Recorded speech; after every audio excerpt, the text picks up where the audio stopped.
16 na abogado ang magdidepensa kay Vice President Sara Duterte sa kanyang impeachment case. Isa-isahin natin ang credentials ng mga ito.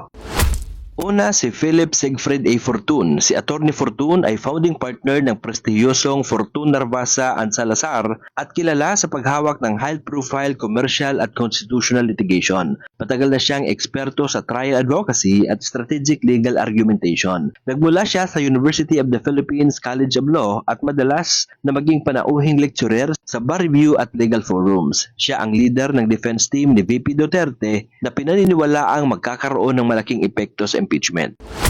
Gregorio Y. Narvasa II. Si Attorney Narvasa II ay member ng kilalang Narvasa Legal Dynasty. Dalubhasa siya sa constitutional and impeachment-related cases. Partner din siya ng Fortun Narvasa and Salazar at aktibo sa litigation at legal research. Nagtapos siya sa isang prestihiyosong law school sa bansa at malaki ang naiambag sa defense strategy dahil sa kanyang malalim na constitutional na kaalaman.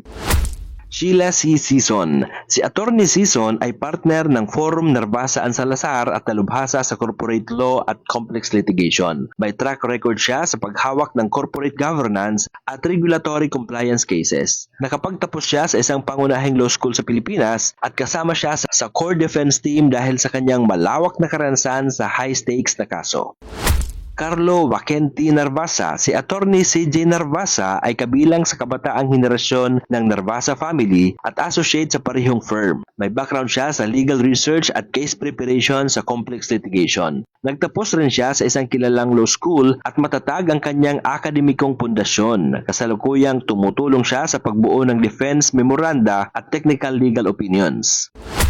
Roberto Batong Bakal. Si Attorney Batong Bakal ay Senior Associate sa Fortun Narvasa and Salazar. Nadalubhasa sa administrative at civil litigation. May malawak na karanasan sa korte tungkol sa public sector disputes. Nag-aral siya sa isang respetadong law school sa bansa at aktibo siyang tumutulong sa pre-trial at motion practice ng team.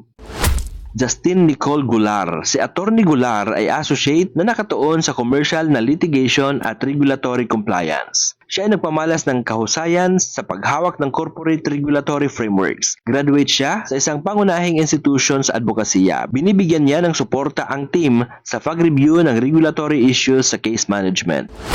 Lyndon Miguel Bakil.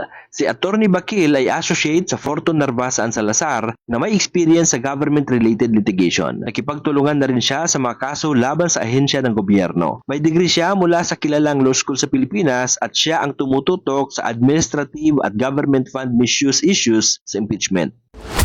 David Ronel Gulia II. Si Attorney Gulia II ay Senior Associate na dalubhasa sa complex litigation at policy advocacy. Aktibo sa paghahanda ng legal arguments at representation sa korte. Nakapagtapos siya sa isang pangunahing law institution sa bansa. Malaki ang papel niya sa pag-develop ng defense themes laban sa allegation kay VP Duterte. Maria Selena Golda Fortun. Si Attorney Golda Fortun ay partner at kapatid ni Philip Fortun sa firm. Espesyalista siya sa corporate law at confidential fund advisory. Nagtapos din siya sa isang prestihiyosong law school at katuwang siya sa pag-assess ng legal exposure ng OVP claims. Clarlane F. Radok. Si Attorney Radok ay associate na aktibo sa litigation ng parehong pribado at publiko. May karanasan siya sa case filings at procedural motions. Graduate din siya sa isang kilalang law school at siya ang tumutulong sa dokumentasyon ng courtroom support para sa team.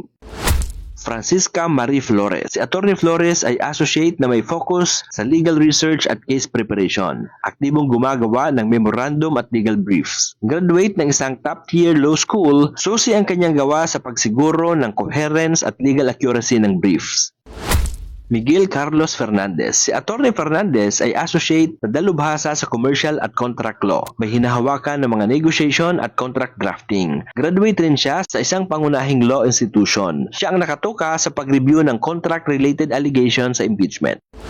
Michael Wesley Poa. Si Attorney Poa ay associate na may background sa commercial at public sector litigation. Nakipagtulungan na rin siya sa track record ng public cases. Graduate din siya sa isang prestihiyosong law school at aktibo siya sa pag-coordinate ng legal strategy at court submissions.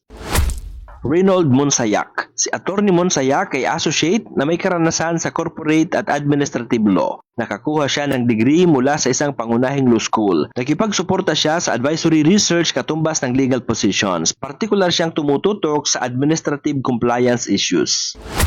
Mark Vinloan. Si Attorney Vinloan ay associate na may specialization sa litigation, aktibo sa courtroom presence at oral argument prep. Graduate rin siya sa isang kilalang law school at nagbigay siya ng support sa trial mechanic at witness preparation. Brad B. Bodota. Si Attorney Bodota ay associate na tumututok sa case management at court filings. May experience rin siya sa procedural coordination at tribunal communications. Graduate din siya sa isang prestigyosong law institution at siya ang nangangasiwa ngayon sa logistical at administrative aspects ng defense team.